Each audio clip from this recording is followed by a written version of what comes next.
Hello, this is Owen Richards, and today I'm going to be doing my research on practitioners. Obviously, a very key element to my research and even inside the performance itself.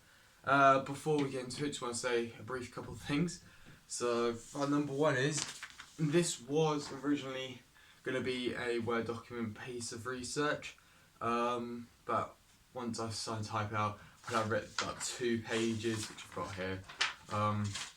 I realised, I guess, how stressful more it was for me, how harder it was for punctuation, with spelling, always constantly checking, and I guess kind of put my sentences, like whatever, everything I got up here onto paper. I found it very difficult, so I decided to kind of take everything already done and do it as a PowerPoint, because then I can express and say more than I ever would on a bit of paper. So that's what I want to say about this.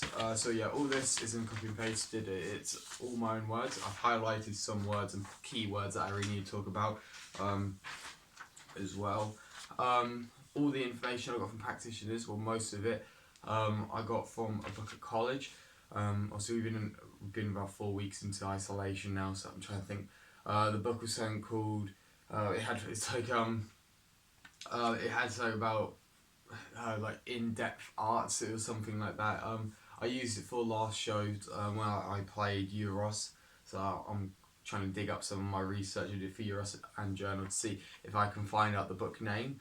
If I can't find it, so when I do go back to college, I'll, even though it'll be a bit too late, then I can still show that to my teacher to show the proof that I got it from that book. So yeah, that's what I'm currently looking for at the moment, to find out what the name was. Been trying to Google it to see if I can find it, so far no luck. So the other bits of information I got was from, it's not even here at the moment, my Ben-Hur book, script book, which I'll have a video in the making of that, of the book itself. So yeah, just wanted to talk about that, so you know what I'm reading off. Okay, so jumping straight into it. So practitioners play a big part. I'll admit, in previous performances I haven't really taken too much notice of them, because I always used to see it as, I know these are acting styles, but I never thought them as too important in the past, because I didn't think I needed to know the specific terms of what practitioners were using in a certain performance. If I knew it was a comedy, I'll go for this style. Comedy, I'll go for this, because I just didn't really feel it was important to research it. Also, I've researched it now. I've learned a couple new things, new techniques, which I'll be taking away and using for my own performance. And then I've researched some ones that I thought that's not really my type of style. So I'll be talking about some of those which I did research into, but didn't make it into what I want to use in my performance. The other thing I've got to mention is I've got no one kind of like manning the camera today, so as my phone can sometimes switch off recording, I will be getting up and checking if it's still recording. Otherwise, I could do the whole presentation and then look at my camera and it was only recording for 5 minutes, so I need to keep on checking to see if that's okay. So I'm going to quickly do my first check. Yep, alright. So yeah, sorry if that gets annoying, but I do need to keep checking just in case it does just cut off halfway me talking. Alright, so yeah, that's what the importance of practitioners. So the first one I looked into was epic theatre. The reason I researched this one first is because even in the script itself, it even says that it is an epic theatre piece. So that was a key word. I've already heard of epic theatre before. The practitioners are out for it. So I thought, let's get that far up there. So I thought it's very important and key to researching epic theatre, as this is a epic theatre production. Well, that's what it's supposed to be anyways. So this is Bertolt. He's a German playwright, the person who kind of created epic theatre. He's born in 1898. So yeah, that's a little bit of information there. I'm going to read from this again. I don't know it word for word off by heart, so I'm sorry if I do kind of like mess up with any of the wording and everything like that. Alright, so German playwright Bertolt Brecht's ideas are very influential He wanted to make the audience think and use a range of devices to remind them that they were watching theatre and not real life. So yeah, that's very good for a bit of information for me to know, because obviously when it comes to this performance, there's two kind of performances going on. So my cast and I, we playing the actors, and the actors are in a performance. So, and you can kind of tell that it's, again, the way I'm kind of doing this as a director, playing it as epic theatre, as it said, kind of knowing that he wanted to make the audience think and use a range of devices to remind them that they were watching a theatre and not real life. So the way we've done that, obviously in a comedy, usually if you relate a comedy quite over the top, which is, this is an over the top comedy, it's not really real. So I feel like that it's made it a little bit easier on us to kind of present this as, the information of, he wanted it to see it as you're watching a theatre performance instead of watching real life, because, well, a comedy, if something is that funny, you know that it's not real. In a way, obviously we have little things out of the day that make us laugh, some like funny things, something dumb you do that's funny, but then to an extent where virtually every line is like a comedic line, it's not real. You're watching theatre, so that's key point, is made it easier for it to show that it's epic theatre. So that's a little aspect of epic theatre. Carrying on with my notes. Sorry, I lost where I was. After serving, so this is a bit of information about him. After serving in the First World War and appalled by the effects of the war, he went first to Munich and then to Berlin in pursuit of a career in theatre. So also, the bit of information I got from this as well, when I was looking into it, it wasn't fact checked, and it wasn't like it was this is a fact, this is why he went to epic theatre, this is why he did this, but what I could gather from it was, for other little bits of information, that when he was appalled by the war, that he wanted to kind of not make anything in his theatre that was kind of real life. He wanted to, so you're watching a performance, because obviously in the war it kind of traumatized him, seeing some of the things, so he didn't want to make something where you're watching something and it felt real. That's why he wanted to make stuff that felt like it was more of a theatre production, because he didn't like, if he was going to go and do anything about the war, write anything, he wanted to make sure it was still stylized of, you're watching a theatre production, not something that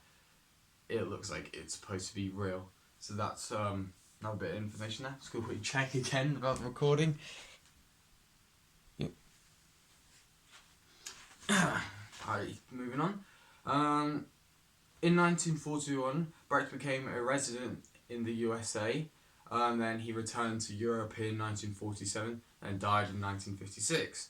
Obviously, this information doesn't sound useful anyway, and I didn't think so at first. Well, why do I need to know where he was born, what he did? Obviously, then when I did research into the war, why he's gone into the aspect of rather some theatre be just theatre, it kind of made sense of why I needed to learn it. Obviously, sometimes when you're researching into people who wrote plays, practitioners, there's a reason behind why they did it, and usually you can relate that to the era they're born in, or where they were born and where they grew up. So, nice bit of information I got there. Alright, carry on. As an artist, Brecht was influenced by a diverse range of writers and practitioners, including Chinese theatre. Brecht's terminal ties through Brecht's lived gave him the courage to express his personal voice in theatre. Brecht, I do apologise, I've got a bit of a sore throat as well at the moment. Brecht was a theatre practitioner. He made and shaped theatre in a way that had a huge impact upon its development. Many of his ideas were so revolutionised that they changed the theatre landscape forever. Modern theatre owes a lot to his method.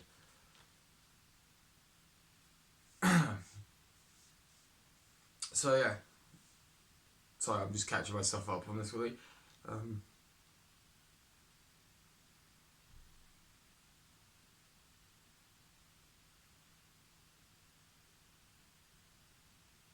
Okay, sorry. I was just making sure I read that bit right because it didn't sound right, but I did.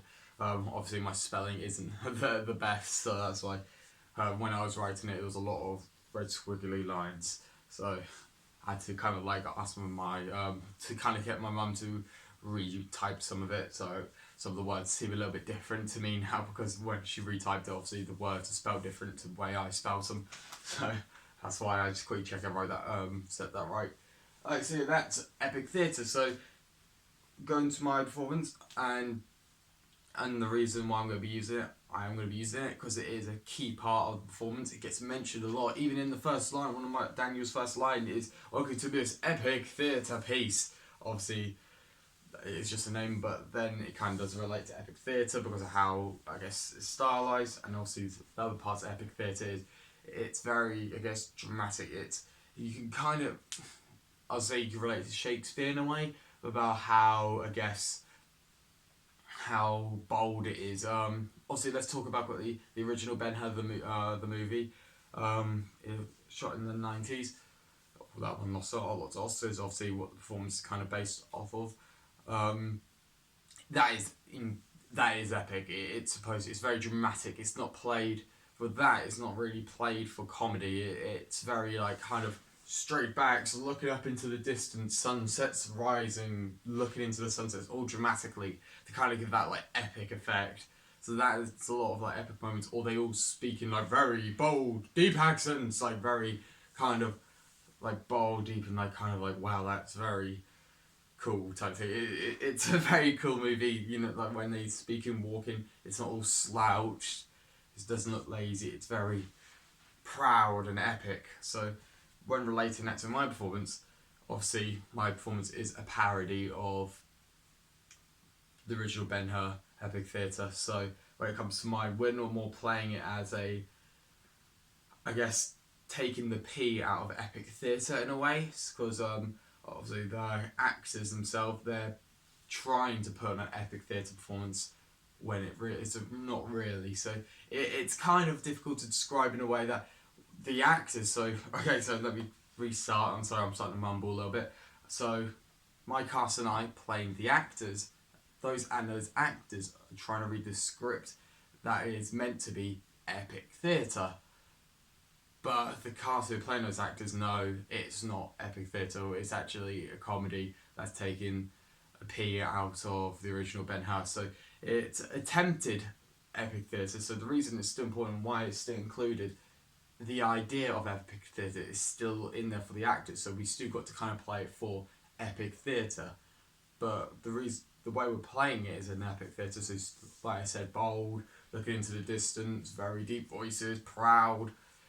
It's making it funny because of the wording of the script. It's a parody of the original Ben-Hur. So that's the way we're going to be using it in my script. We're doing it so over the top of epic theatre. Very again, I'm not going to repeat myself, but very straight back, looking in the distance, proud and honourable. Just going to quick check. So again, yep. Alright, so moving on. Oh, this is the other thing I forgot. I promise I have rehearsed this. It might not seem, but I have rehearsed it. So epic theatre needs some other things. Breaking the fourth wall, which again is used a lot throughout my performance Ben-Hur, where we even interact with the audience. In the original script that I'd taken away, which is the original comedy of Ben-Hur, there's a scene where the actors get the audience to be in a galley ship as slaves. Some of them as slaves, some of them as Roman soldiers, and so the actors, they give out like little bits of paper with lines in them, and they get to stay where they are, and the actors get them to row, and whilst some of the people with the bits of paper on, they just keep shouting their lines out, and it works. It's really funny, but I'm not using that in my script because it's a lengthy scene. It can take some time, and obviously it could be an epic failure if not a lot of people participate. Also, we could make a gag out of that, but I feel like it'd be too much wasted time from the main storyline, which we do need to kind of get the story in, and this part doesn't really play too much of the story. But apart from that, we do still use a lot of breaking the fourth wall. when we even look at the audience quite a lot. Alright, so multi-rolling as well. Obviously, multi-rolling, it kind of breaks the way of realism as well, because you don't see in real life someone being one person and then quickly changing someone else. But in this performance, everyone at least plays two characters. I only play two characters because I play one of the main characters for. Well, actually, if you think about it, I play three characters: Daniel, one of the three wise men, and Judah. If we check the recording quickly. Alright, so look at that. Alright, so go back in to talk about multi-rolling. So again, yes, I play three characters, but the rest of my cast, they all play, I think, about four characters each. So it's a lot of multi-rolling in my performance. So obviously that relates a lot to epic theatre because multi-rolling plays a big part in it. Okay, then little set and props. So, well, if you're dating this back to my summer performance I did, because I originally did Ben-Hur, I was the stage manager for that performance. I did it at actual theatre called Westacre Theatre. That's where I got the idea to wanting to do Ben-Hur. They used quite a lot of set and props, to the point where it was very stressful kind of moving it on and off stage. But when it comes to my performance, I want to set it so there's not much props and set, because we don't have, I guess, the manpower that I did at Westacre Theatre. There's only going to be 5 of us, so we don't have anyone backstage to kind of quickly set up everything and that ready, so we have to do it ourselves, the cast. So I want it to be little sets and props as possible. And that relates a lot to epic theatre, because epic theatre is little sets and props, because obviously then if you have lots of set and props, it kind of breaks that. It turns it into more realism than it does a theatre production type thing. Obviously, going back to this point. Alright, so that's epic theatre. So now we're going to move on to the next one I researched into, which is physical theatre. I think I might put these in the wrong order. Yeah, alright, so physical theatre. So, physical theatre, I'm going to talk about this a little bit because I didn't research too much into it, because I only took a small point from this. So, in physical theatre, it mainly takes away let's talk about physical, sorry, I'm Russian. Okay. So, when it comes to physical theatre, it's a lot of body expression, like dancing. It comes into like a lot of, yes, well, it's in the name, physical theatre. You're very physical with other people. It's not a lot of talking. It's more the emotions and story gets told with the body. It's very, you could say it could be dramatic, but also funny at the same time. So I'm going to talk about something, a piece that I kind of know of. I couldn't find the video clip because I think it's been taken down by YouTube. But my teacher Paul, I remember a couple of months back, I showed him it.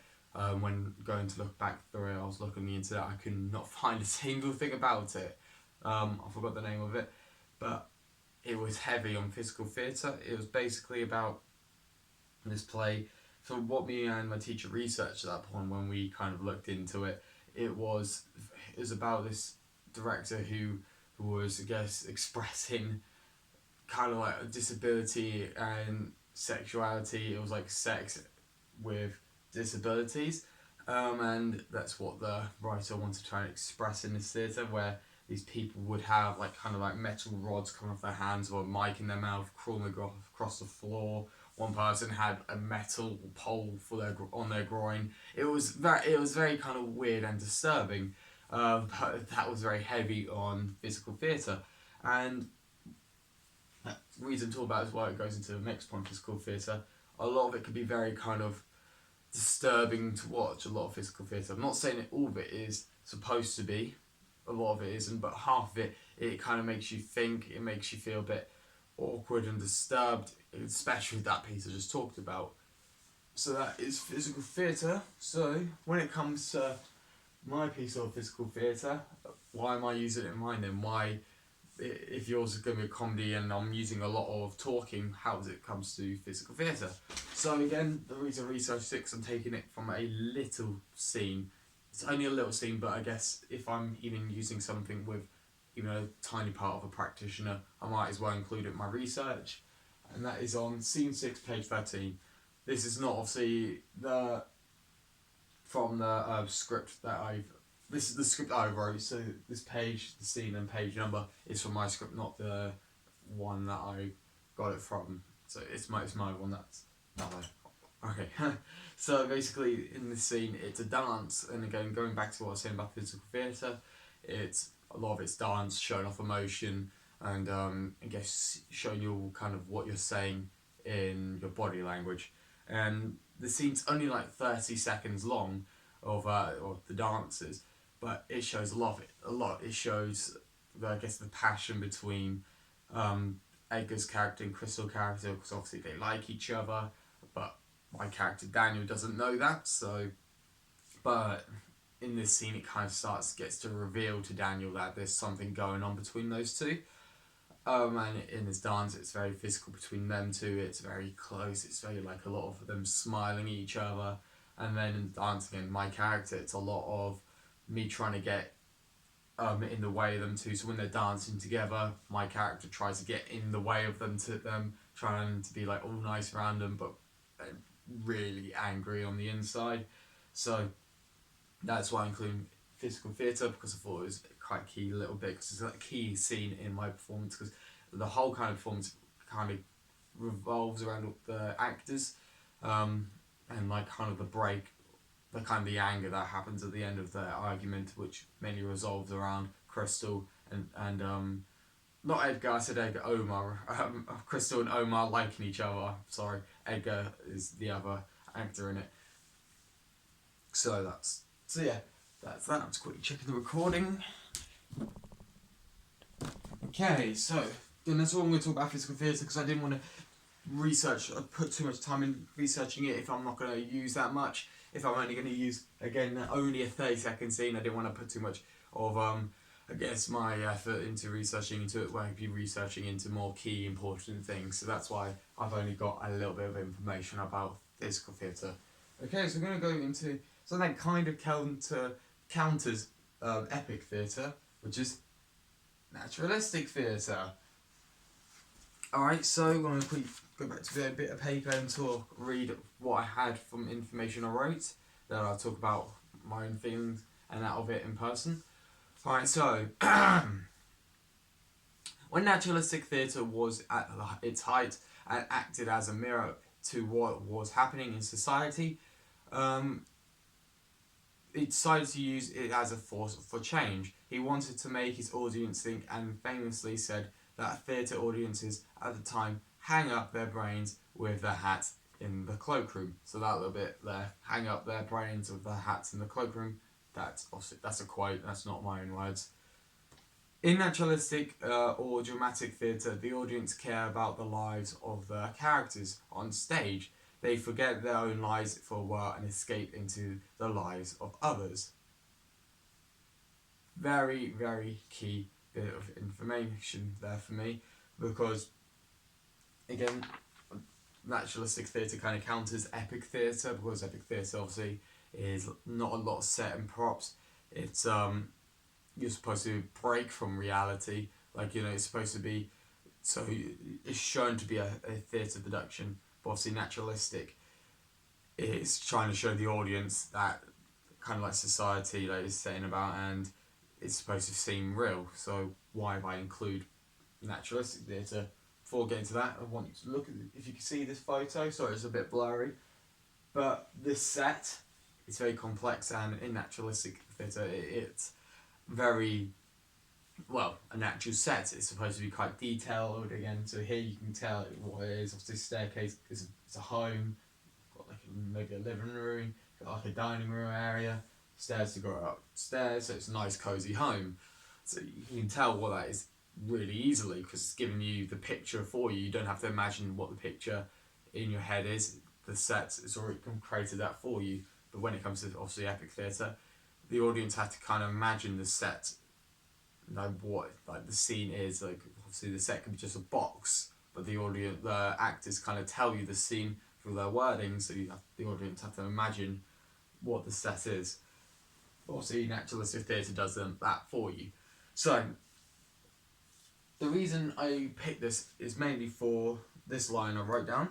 In naturalistic theatre, the audience care about their lives of the characters on stage. They forget their own lives for a while and escape into the lives of others.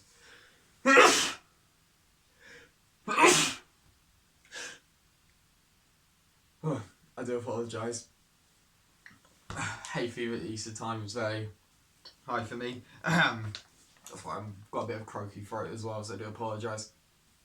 So, going to what I just said, it's that line there, it's very key in my performance. They need to escape into the lives of my actors, because again, we're playing several characters again. There's two performances going on, the actors' performances and the performance the actors are putting on. So the audience need to be invested, they need to know the actors' feelings, because when the actors are playing the other characters, you have to watch detail on what lines are being said by the actors and the characters the actors are playing. It's very complicated, but it does work, because obviously seeing it firsthand with many performances being played from Ben-Hur, watching it firsthand and seeing audiences' reactions and asking audience reactions to the performances, how they felt, and a lot of them did say they did feel invested and they just were completely enjoying it. So that's why taking naturalistic theatre into my performance is because of I want the audience to kind of forget about their own lives. This is they need to be invested. They need to be in the lives of these actors, and it goes again for the actors as well. So the cast who are playing the actors, they need to be these characters. And when I've been making the set and props, I've been in the mindset of my character Daniel, because in the script, Daniel made all the props. So when I've been making props, and I've been making them very sloppy, fast, because that's Daniel's character. I've been escaping into the mindset of Daniel and what he would do, which is important for the rest of my cast for when we do the performance on stage. They need to escape into the actor's mind and not be yourself. Don't play lines in the way you would, but the way the actor would. So that's why I've included naturalistic theatre, because I think it plays a very key element with the characters. So it's not necessarily playing with the stage, and that, because obviously again with the stage, excuse me, stage obviously has to be very realistic. It has to look real, but then my kind of performance playing with epic theatre, it's very little set, so it's just mainly playing with the characters with now that naturalistic theatre. Okay, so going on to the one I said, so at the start of the video I said I researched and the things that I looked into thinking it could be something, but then thinking no, didn't want that in the end. So I'm going to talk about theatre cruelty. Theatre cruelty, it's theatre cruelty, it's kind of in the name. It's weird, it can be okay, you kind of say it's very physical theatre again. It's also related to that performance I said me and my teacher Paul watched. That one that was a bit strange. It used metal poles. There was a lot of theatre cruelty in that. The theatre cruelty, it's very dark. It plays with the unnatural, supernatural. You can kind of relate to Macbeth with the supernatural of the witches. That's got theatre cruelty, or even the scene with the witches rip out a man's heart. It plays a lot with that. Again, it doesn't use a lot of wording. If it does use wording, it goes from not the words, but the way the volume is. It can be very loud, very low. But it can be. It's very fast-paced, changing sometimes. But then it can also be very, very slow. There's like no middle. There's only slow and fast. There's no middle in physical theatre. There's only one side and the other side of it. So it's very strange. So the reason I was thinking about including this is with the chariot scene. With the chariot scene, it comes to basically Omar and Daniel when they're playing the actors' characters. Obviously, they are Judah And Masala, who in the famous movie, they race to the death to see who wins. Obviously, Judah wins. But then in my version, that's still happening. But then the actor's characters, Daniel wants to kill Omar in real life because Daniel finds out Omar likes Crystal when Daniel thinks Crystal likes him. So that's when that plays into it. So yeah, that's what the race is basically in the end. So I was thinking about including theatre cruelty because I felt that could play a crucial part into my performance with some gruesome, lots of strangling in there. But then I felt like if I go down that path, it might not give the way of family friendly because obviously the audience to be watching this is families, like some like children, not a lot of children, but there will be families. Obviously I do use a little bit of cursing in it, but it's only, from what I counted, I've only got 2 curse words in there, not too bad. And when it comes to the storyline, it's not gruesome. It's a lot of jokes where it comes to kind of like Toy Story jokes where obviously if you watch Toy Story, if you've seen Toy Story, there's a lot of this children's movie, but there's a lot of adult humour in there, but the jokes are so adult humour and very sneaky in the movie. Children won't even know. Like for example, when I watched it as a child, I didn't know of any of the adult humour in it, but when obviously now I'm more grown up watching it, I realised there's a lot more than I thought that was in there. So that's what I'm kind of, so yeah, I'm going off track, so that's that bit. So we're coming back to theatre cruelty. So yeah, I want to keep it kind of more family friendly because I can't really, if I do put theatre cruelty, I can't really hide it for just a adult joke. It'll be very, again, either very small or very big. And with the scene of the chariot scene, it would have to be very big because of how, I guess, dramatic the scene is. Dramatic in comedy, the comedic scene is. And I feel like if we do play it for big, it might be a bit too gruesome for children to watch. So that's why I cut epic theatre. No, I keep saying epic theatre. Theatre or cruelty from my performance because I feel like it will be too much for younger people to watch. Again, with a lot of it you can relate it to is like Gollum from Lord of the Rings and The Hobbit. That's very, again, supernatural. It's very scary. The movement, lots of movement comes into physical theatre where it doesn't look natural. And I feel like if we used that, it would be too scary for a child. Or even, I don't know, if I was a child watching something, like even Gollum did scare me when I was little, moving on the ground, like very twisted arms and that, or big eyes, wide eyes. It would be too scary to watch, and I don't want that. It's a comedy, it needs to be funny, it needs to be light-hearted and easy to watch. So that's why theatre cruelty has been cut from my performance. But I feel like as I researched a little bit into it, I didn't research too much into it, whereas when I did research into it and had a little watch of some clips, I realised I didn't want this in my performance, so I didn't go any more depth into it because I didn't want to waste my time researching something I know I'm not going to include. So that is everything from my practitioner, I believe it. That is everything from my practitioner. I do have a lot more notes here, which I will be sending because I do have I only read up to here. Well, and obviously other little bits and pieces. With physical theatre, I only read these 2. With naturalistic theatre, I only read this bit here. And the rest of it I didn't read out. The reason I didn't want to read this out because I felt like it would be a bit of a bore, just keep talking about it. So this would be submitted with my written research instead. But this is only mainly notes and I guess not very well with spelling in that, but I'll still submit it just in case I missed out any pointers in my PowerPoint. So yeah, that is everything from me. Thank you for watching my practitioner video, and I'll see you in the next research clip.